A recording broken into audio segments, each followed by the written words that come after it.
Okay. What were my honest thoughts about Monday Night Raw today? I thought Raw was decent. And I know what people are going to think. That, you know, like, well, why are you going to call it decent? Because I'm not going to hate on WWE because it's the cool thing to do. I'm not going to hate on it because it's the cool thing to do. If there are things that I actually enjoyed, I will say it. And if you didn't enjoy it, that's fine. You guys know me, that's how I work. That's just who I am. This is what I am. And I think people need to respect that. So, Raw started off differently today, which is a bit of a shock. They started off at the Fatal 5-Way. Winner faces Samoa Joe at Stomping Ground. Ricochet, The Miz, Braun Strowman, Cesaro, Bobby Lashley. This was actually very fun. This was a fun Fatal 5-Way. And the right man won. The right man won. Ricochet. The right man won. And this is the thing and this is the thing, right? This is the thing that people have been saying that they want Ricochet utilized, being used on television. Well, here you guys go. We're getting what we want. We're getting Ricochet used on television. He's being built up. He's on a roll. He's been winning matches. He maybe lost a couple of matches, but at the end of the day, Ricochet is being built up very nicely. One step further to actually having him win the championship. Ricochet is the right guy to beat Samoa Joe for the United States Championship, and then you can move Samoa Joe up to the Universal Championship. It's all you gotta do. It's not that difficult. So yeah, I was very happy with this result because the right man won. This is what I was pitching this idea last month. I pictured this. It was either last month or a few weeks ago in June. I pitched that Samoa Joe should verse Ricochet. And here we are today. Now this is what I'm talking about. A fresh new match. These are the type of things I'm looking forward to more. Fresh new matches. So I'm glad we're getting a fresh new match. So I hope the fans are happy because Ricochet is finally being utilized the way that they want him to. So then we had a promo where we had Becky and Lacey Evans, the lady, clash. Becky Lynch actually attacked Lacey Evans first by delivering a Beck-sploder on her. I find it funny because the reason why I say I find this funny is because Becky was saying to Lacey that she's always like, oh, well, you're attacking people from behind. But then, I know, it was face to face, which that's different. I know that's the different part of the thing here. But Becky accuses Lacey for attacking her. But then she does it. And all I'm trying to say is that I feel like this Becky Lynch stuff, she's still over. Don't get me wrong, she's still over with the fans. But I feel like she's not at the same level that she was when she was a heel. Becky Lynch needs to return to being the heel version of the man. I don't care if people say, oh, well, she's better as a babyface. No, when she was the man, that was when she was at her hottest. And it wasn't because she was versing Charlotte. She was at the peak of her popularity when she went heel. I know I say if you're cheering a heel, they're not doing their job as a heel. but she was at the peak of her popularity when she went heel. Ever since she switched her back babyface, she's gone back to the same Becky Lynch we've seen all the other times she was a face. Minus the smiling, minus the goggles, minus the smoke. She's just called the man. That's just my honest opinion about it.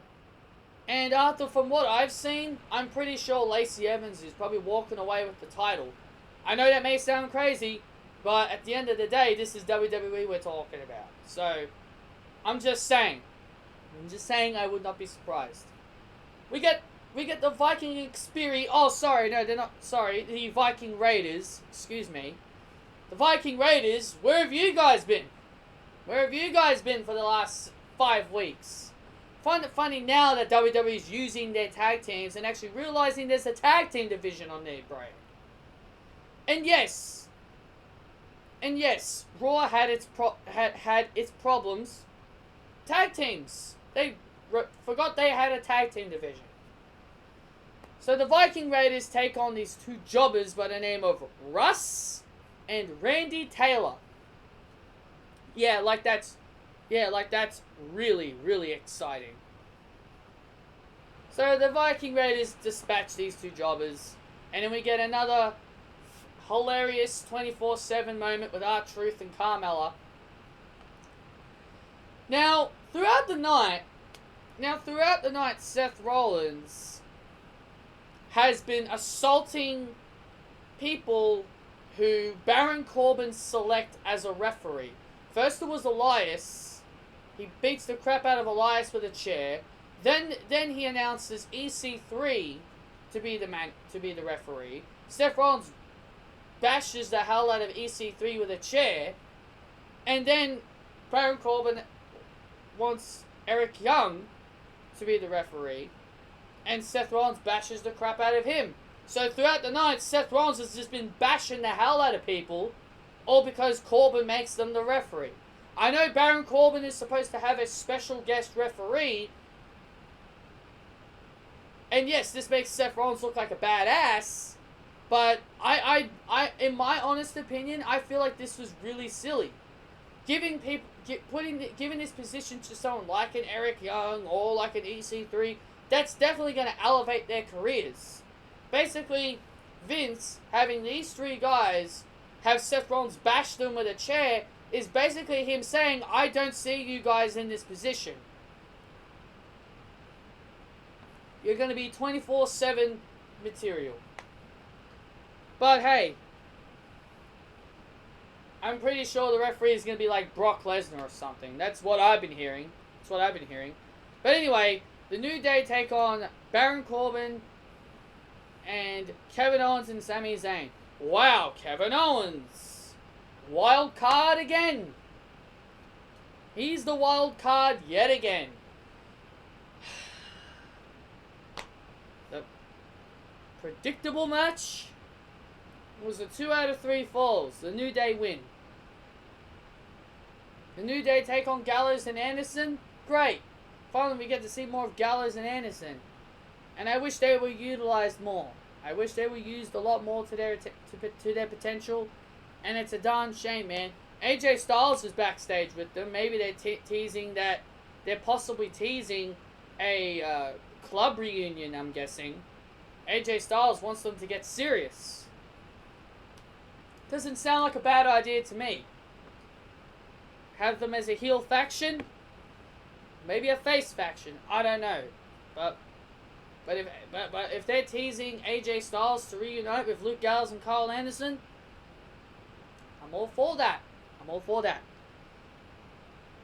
So then we had Roman Reigns brawl with Shane McMahon, Drew McIntyre, and the Revival.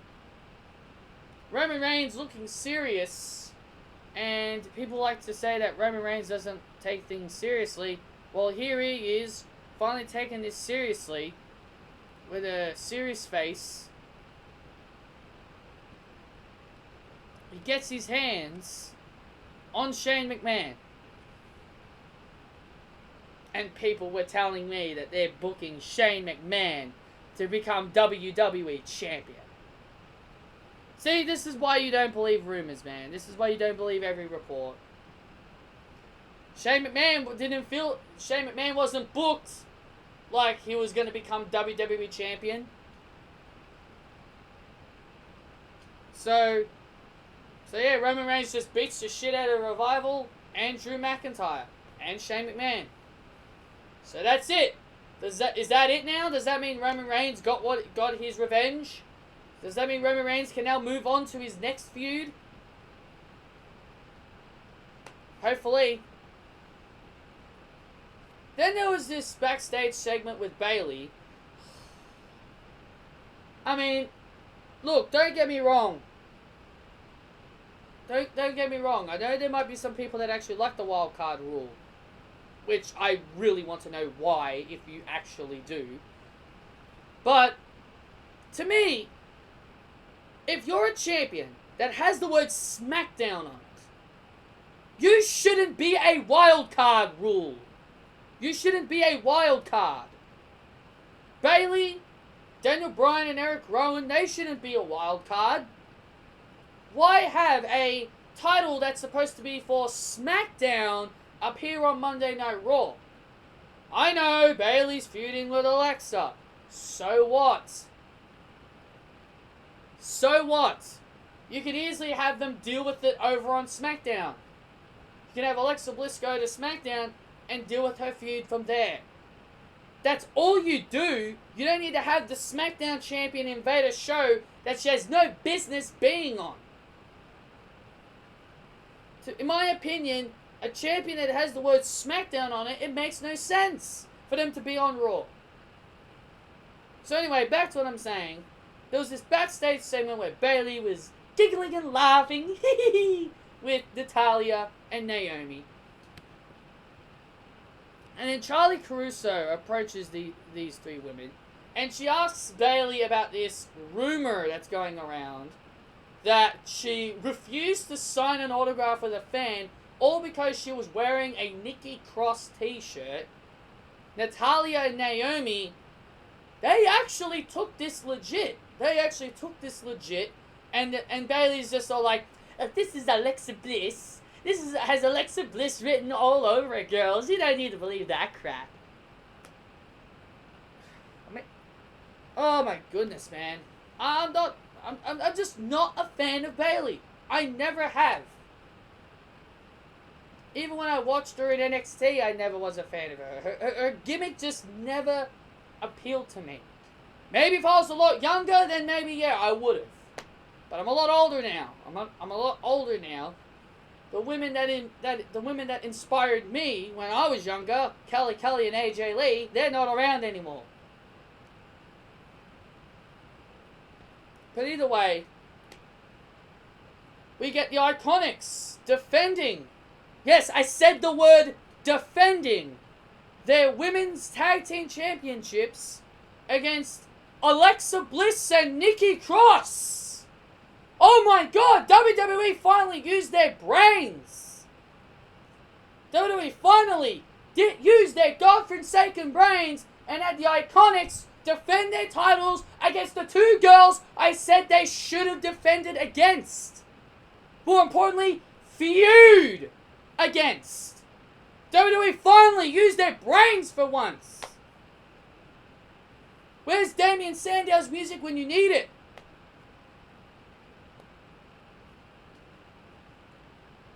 But,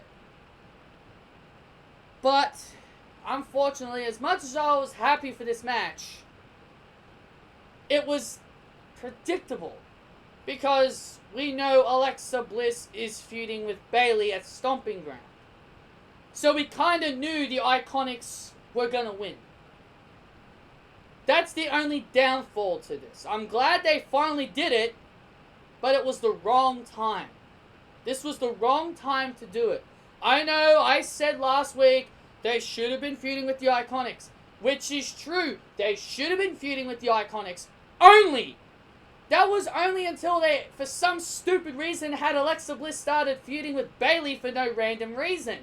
That's the reason why I said it should have just been them and the IIconics. That's the reason why. Because they've added Bayley to this whole situation, it means nothing now. Having the IIconics defend their titles against Bliss and Cross now makes no sense. It makes no sense for it to happen now because you've already turned against it. You went against it, and now all of a sudden you want to go back to it. You got to make up your mind. You got to make up your mind. Who's Alexa feuding with? Is she going to be feuding with Bayley, or are you going to have her feud with the IIconics? If I were WWE, I'd stick with the IIconics. You know what? I've got a better idea. I'm going to pitch this to you guys before I read out this result, which, again, it was quite obvious that the IIconics won. But I want to pitch this to you guys. You know the rumor angle that they did? That I just mentioned about Bayley refusing to take an autograph because a fan had a Nikki Cross t-shirt? And the way Bayley was acting? Bayley wasn't acting like a babyface. She was trying to blame Alexa Bliss because, oh, this is Alexa Bliss. Yeah, but it wasn't hosted by Alexa. So you could possibly have it as Bayley turns heel. Bayley cost Alexa Bliss and Nikki Cross the tag team titles by interfering in the match. Bayley interfered in the match by pulling Alexa Bliss off the apron. Now you guys are going to say, well, Alexa pushed Bayley. That's why. It might have been because Bayley was trying to get involved. That could have been why. But all I'm saying is this. Is that when Nikki Cross and Alexa Bliss were backstage, Nikki Cross told Alexa Bliss, I want to be in your corner and watch you kick Bayley's ass. The crowd were actually cheering. You could hear it. Yeah, it might have been quiet, but you can hear people cheer. So people are supporting Alexa Bliss and Nikki Cross. Alexa Bliss, as much as people want to shit on Alexa, Alexa is still one of the most over females ever. She still is. She's still one of the most over females. People love Alexa Bliss. So you can easily pull off a double turn. If they really wanted to, they could portray Bayley as a heel and have Alexa Bliss as a babyface. Trust me, I would much prefer this. I would much prefer them doing this and instead of doing the typical thing. Have Alexa remain as a heel and Bayley remains as a babyface and all that shit. Would you rather have Alexa Bliss become a babyface and Bayley become a heel? Charlotte is going to be off TV for a while. Charlotte's not going to be around for a while because, you know, she's with Andrade mourning the death of Andrade's mom. So they're going to be gone for a while. You're going to need another top heel. Why not turn Bayley heel? Get Ember Moon to do something. You can get Ember Moon to do something. Bayley becoming a heel has been something I've been wanting to have happen since the tag team of her and Sasha Banks became a thing. I've been saying Bayley should turn heel on Sasha Banks for a long time. I've been saying it for ages. I want Bayley as a heel. I'm not saying this because I'm trying to crave for attention. It's because I feel like it's the right thing to do. This Bayley character has never connected to me. If Bayley was a heel, maybe I'd take her more seriously. She can easily be a bully. She can be the opposite of what she is. And Alexa Bliss, and Alexa Bliss, she hasn't been acting like a heel. She's been smiling, feeling happy with Nikki Cross, making a friend. You know, she hasn't really been behaving like a heel. So, I think Bayley should really be turning heel, and you turn Alexa Bliss face. You can pull off a double turn with these two women, and then everything is right in the world. Then you can have Alexa and Nikki Cross continue their feud with the IIconics. At Stomping Ground, you have Alexa turn face, you have Bayley turn heel, and then after that, you have Cross and Bliss continue their feud with the